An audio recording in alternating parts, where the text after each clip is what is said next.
السلام عليكم ومرحبا بكم في حلقة جديدة. اليوم سنتحدث عن بداية ريال مدريد حامل اللقب لحقبة جديدة من مسابقة دوري أبطال أوروبا.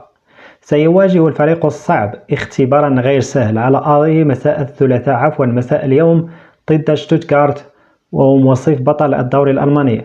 وفي نفس الوقت ستكون هناك مباراة حامية على ملعب سان سيرو بين ميلان وضيفه ليفربول في إعادة لنهائي 2005-2007. فهل سيتمكن ميلان من الانتقام لهزيمتين سابقتين أم سيحافظ ليفربول على سيطرته؟ ترقبوا هذه المباراة المثيرة وتابعونا للحصول على تحليلاتنا وآرائنا. وسيكون الموسم الجديد من المسابقة القارية على موعد مع تغيير جذري، حيث توسعت المشاركة من 32 فريقا إلى 36 فريقا بنظام مجموعة واحدة يخوض فيها كل فريق 8 مباريات مع 8 فرق مختلفة بواقع 4 على أرضه ومثلها خارج الديار. وقبل القرعة التي أجريت إلكترونيا، وزعت الأندية إلى 4 مستويات تحتوي كل منهما على 9 فرق، وتتأهل أفضل 8 فرق في الترتيب النهائي إلى دور 16، في حين ستتقدم الفرق 16 تالية إلى جولة فاصلة، وستخرج الفرق الباقية من دون الانتقال إلى مسابقة الدوري الأوروبي يوروبا ليج، خلافا لما كان يحصل سابقا. ولن يلعب أي فريق مع آخر من الدور عينه، كما لن يواجه أي فريق أكثر من منافسين من دوري واحد. واصطدم الريال بفرق بورسيا دورتموند والليفربول وميلان، إضافة إلى أتلانتا وسالزبورغ وليل وبريست وشتوتغارت، الذي يخوض أمام عملاق مدريد اختباره الأول في المسابقة منذ خسارته في إياب ثمن النهائي أمام قطب إسبانيا الآخر برشلونة ب4-0 في 17 مارس 2010. يبقى ريال مدريد الرقم الصعب بألقابه ال15 القياسية، لا سيما بعد تعزيز صفوفه بقائد منتخب فرنسا كيليان مبابي، الذي بدأ أنه يعاني من التأقلم داخل النادي الملكي، لكن سرعان ما دخل في الأجواء بتسجيله 3 أهداف في المباراتين الأخيرتين من الدوري الإسباني.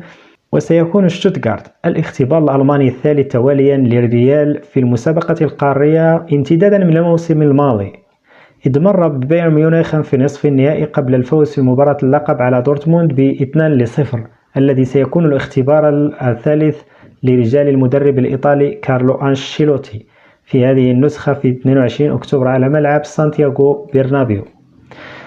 ويعاني أنشيلوتي من مشاكل في خط الوسط نتيجة إصابة الفرنسيين كامفينكا وتشوامني وداني سيبايوس والإنجليزي جود بينغهام على ملعب سان سيرو.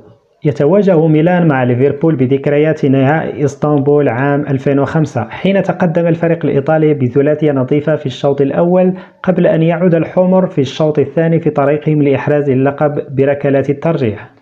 وتجدد الموعد بين الفريقين في نهائي 2007، وخرج ميلان منتصرا ب2-1 ليحرز لقبه السابع والأخير.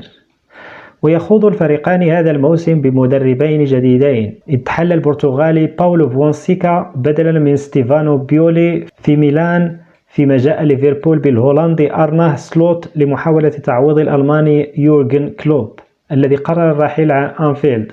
في ميلانو سيكون سلوت تحت ضغط الارتقاء إلى مستوى سلفه كلوب، الذي أوصل الفريق إلى نهائي المسابقة القارية 3 مرات في 5 مواسم بين 2018 و2022 ومنحه لقبه السادس.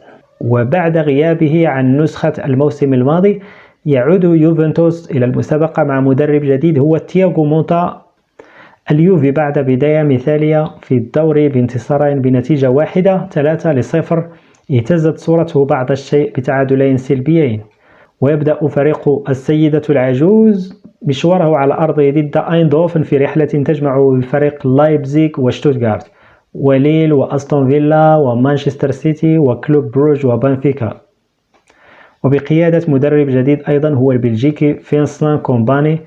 يبدأ العملاق الألماني بايرن ميونخ مشواره على أرضه ضد دينامو زغرب، باحثا عن مواصلة بدايته المثالية مع قلب الدفاع الدولي السابق الذي قاده للفوز بمباراته الثلاثة الأولى في الدور المحلي، إضافة إلى تخطي الدور الأول من مسابقة الكأس المحلية.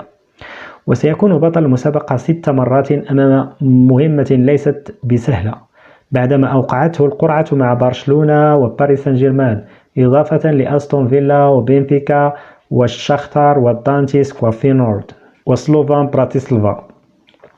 ويبدأ أستون فيلا مشواره الأول في المسابقة منذ موسم 1982 و 1983 حين تنازل عن اللقب بخروجه من ربع النهائي على يد يوفنتوس، بعدما توج قبلها بعام بطلا في مشاركته الأولى بفوزه في النهائي على بايرن ميونخ في مواجهة يانغ بويز السويسري، فيما يلعب ليل خارج الديار مع سبورتينغ لشبونة.